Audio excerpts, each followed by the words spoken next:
Bibliology, why the Bible is the Word of God. Dear brothers and sisters in Christ, today we are going deep into a beautiful and foundational subject in Christian theology, bibliology, the doctrine of the Bible. What is the Bible? Where did it come from? Can we trust it? Why is it called the Word of God?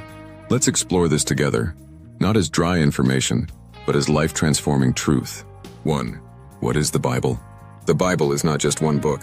It is a collection of 66 books, written over 1,500 years, by more than 40 different authors, kings, prophets, fishermen, shepherds, and apostles. Yet it tells one unified story, God's plan to save mankind through Jesus Christ. All Scripture is God-breathed and is useful for teaching, rebuking, correcting, and training in righteousness. 2 Timothy 3:16-2. The Bible is inspired by God, inspiration. The Bible is not man's opinion about God. It is God's word to man, inspired by the Holy Spirit. No prophecy of Scripture came about by the prophet's own interpretation, but men spoke from God as they were carried along by the Holy Spirit.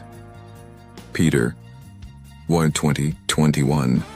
Inspiration means God guided human authors so that what they wrote was exactly what He intended, without error in its original form. 3. The Bible is inerrant and infallible. Inerrant equals without error in all it affirms. Infallible, it cannot fail or lead us wrong. The words of the Lord are pure words, like silver refined in a furnace. Psalm 12:6. The Bible does not contradict itself, and it never fails to accomplish God's purposes. 4.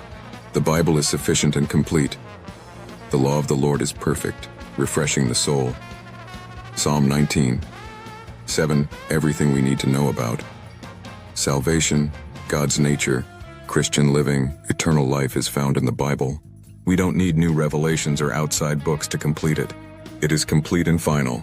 5. The Bible is alive and powerful, for the Word of God is living and active, sharper than any two-edged sword.